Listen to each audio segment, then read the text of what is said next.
Well, anyhow, they had all that nonsense about the fiscal cliff. I'll give you my take on that in a little while. We have some analysis of where we are, but just rest assured that for everybody, and I use that term advisedly, for everybody, your taxes are going up.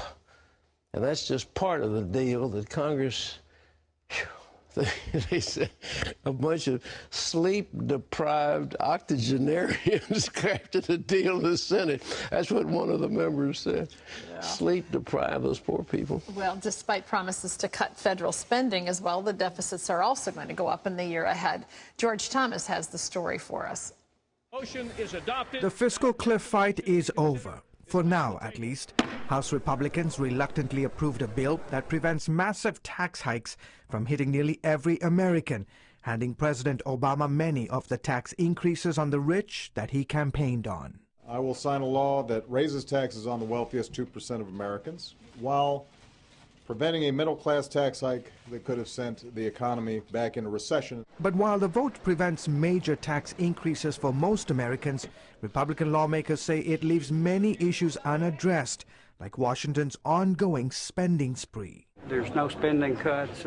We're adding $4 billion a day to the debt, and we feel like that the Senate bill failed miserably. Meanwhile, taxes will go up by about 2% for a majority of Americans. That's because the bill allowed the temporary Social Security payroll tax reduction to expire. A nonpartisan Washington research group estimates that 77% of households will pay those extra taxes in 2013. Social Security tax is now going up to the statutory rate. So we assume everybody's payroll is going to go up about another 2% on their W-2. For me, that's a cable bill. It's going out to eat a couple, once a week. It's real money going out the window. The bill also does nothing to increase the so-called debt ceiling. In 2 months, the government will reach its limit on borrowing unless Congress steps in.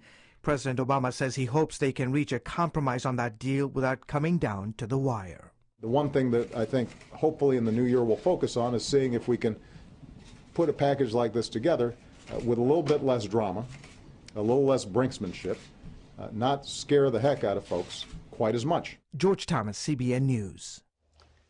Sooner or later, folks have got to get scared because what's happening is a looming financial disaster. It's just a question of kicking the can down the road. We're going to have an in-depth look at that fiscal cliff deal in just a few minutes.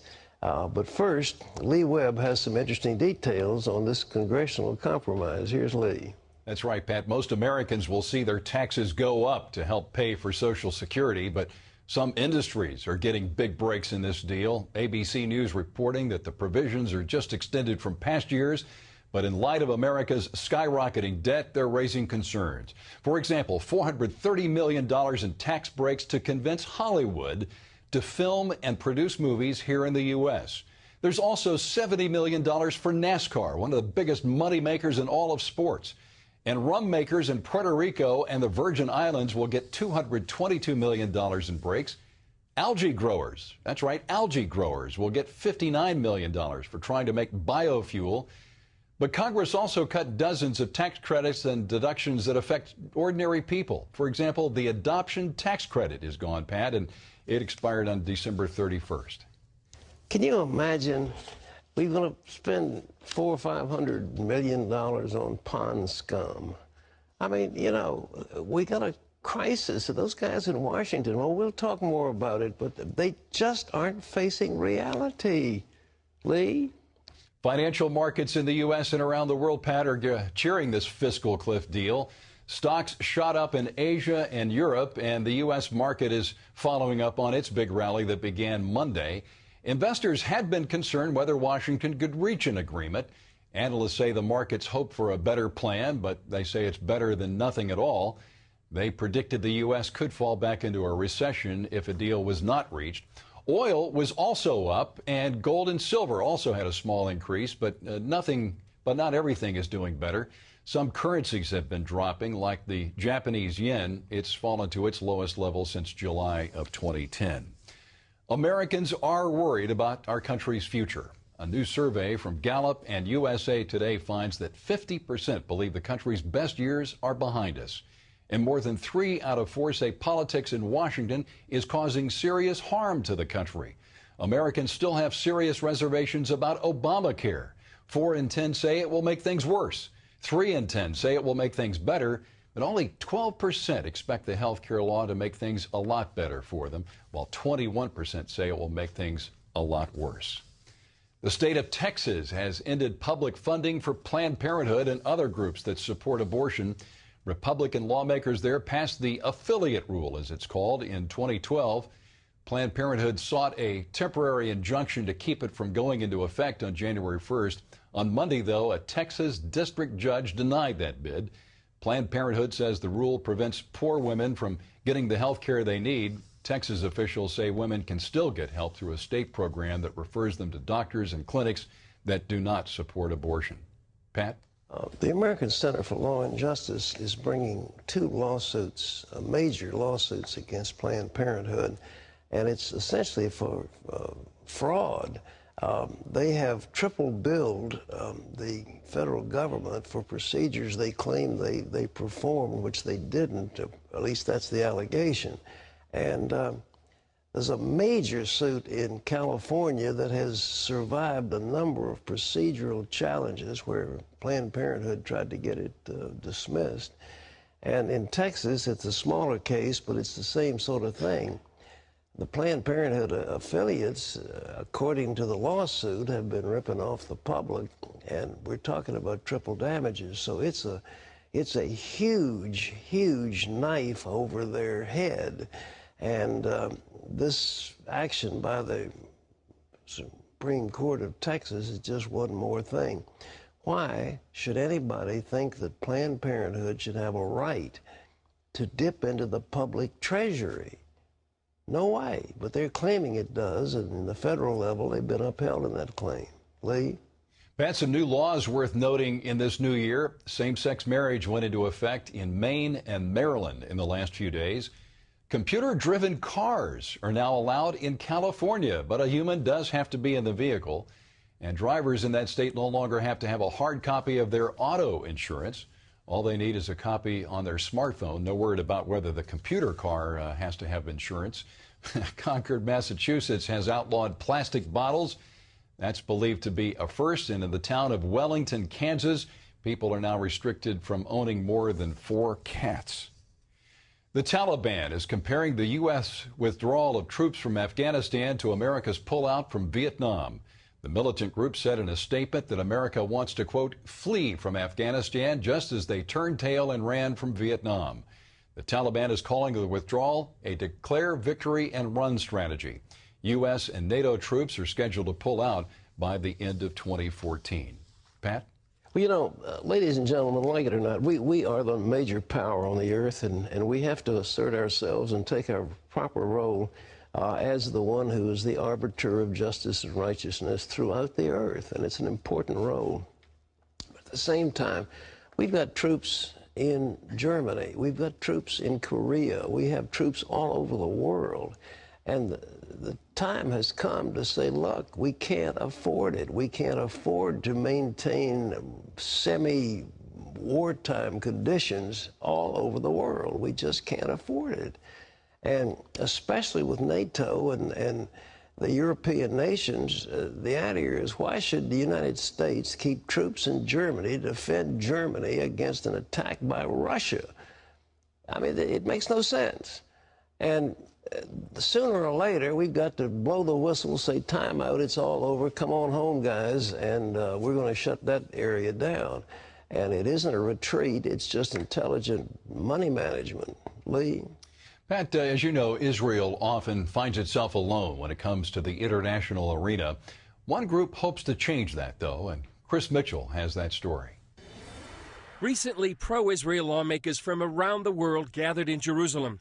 It's called the Israel Allies Foundation, and they came to lend legislative support for Israel. What we are doing is actually something that nobody else has done before, to form this international network of more than 500 members of parliament around the world to support Israel and to speak with one voice. For us to provide this kind of forum where you have an international group, a mini UN, if you will, that are encouraging Israel, I think is vitally important for Israel's spirit, for their ability to make the tough decisions they have to make. When you see that people in many different countries like South Africa, different countries of Europe, different countries of Latin America, United States, Canada, well, many countries, we are working together towards the same goal, that gives a strength to fight that is necessary in these difficult times. They've had practical results.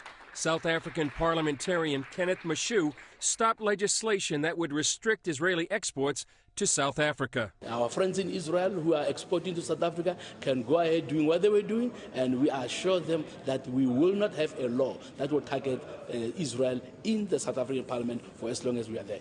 I think sincerely that there's never been a more critical time in my lifetime to stand with Israel than right now. Congressman Trent Franks leads the Israel Allies Caucus in the U.S. Congress. He says Israel sits on the front lines of the worldwide battle with Islamic Jihad. And facing a nuclear Iran that Israel unfortunately faces right now, I think is one of the most vital security issues in the world. And America must stand with Israel. People more and more in the Congress are understanding that the peace of the entire world right now is largely predicated on what happens to Israel. During the conference, the Israel Allies Foundation released a declaration supporting an undivided Jerusalem and stating Iran represents a clear and present danger to the existence of the State of Israel. So far, 20 parliamentary gatherings meet around the world, with more to come. It's merging biblical appreciation for Israel with political action. And by this, we are locating grassroots. We are locating communities of believers that, thanks to the Bible, are close to Israel and supporters of Israel. And by this, we are going to the spiritual leaders and to the political representatives in Asia and in Africa. It's just the beginning. It grows and grows and grows. And I really believe that it's a real movement behind it. It's not just a political thing. Chris Mitchell, CBN News, Jerusalem. And of course, we will be keeping an eye on that story. It turns out that sugar can actually affect the signals your brain sends to your body. Scientists used imaging tests to show that fructose can trigger brain changes that may lead to overeating. Fructose, of course, is a sugar commonly found in the American diet. Researchers found that after drinking a fructose beverage, the brain did not register the feeling of being full. After consuming glucose, it did. Scientists say this could play a role in the dramatic rise of obesity in this country. A third of U.S. children and teens are more than two-thirds of adults are obese or overweight. Pat? Well, I've been talking about the dangers of high fructose corn syrup that is added to everything. And some experts that Laurie found said, no, sugar, sugar, sugar, so one kind of sugar is no different from the other. But I think high fructose corn syrup is deadly, and they just haven't gotten all the facts yet. But this is one study that indicates that substance may be playing a role in the obesity epidemic we have in America. We'll have to stay on top of that and do some research on glucose. Well, glucose is not too bad, but I mean, glucose is in your body. Your body needs glucose to subside. I mean, it exists, but you ought to read the labels. It's stuff that says high fructose corn syrup, but it's in everything, Terry. It's in everything. It really is. Laurie Johnson has done some amazing reports on that just recently. The dilemma of it being in everything. Okay. So. 5 teachers and 2 aid workers shot by Islamic gunmen were buried today in Pakistan. Hundreds of villagers turned out for their funeral. The victims were Pakistani nationals. The attacks reportedly linked to recent murders of polio vaccination workers in the area. The Taliban and other militant groups have accused aid workers of using the vaccination program to sterilize Muslims. Tens of thousands of Christians are worshiping God in word and deed in Atlanta this week. The Reverend Lou Giglio is hosting Passion 2013. It is an annual worship conference for 18 to 25-year-old Christians. About 60,000 are participating in the event that focuses on fighting human trafficking and helping the poor. They were asked to bring a new towel and a pair of socks to donate to local homeless shelters. The Passion Conference runs through this Friday in Atlanta. And you can always get the latest from CBN News by going to our website at cbnnews.com.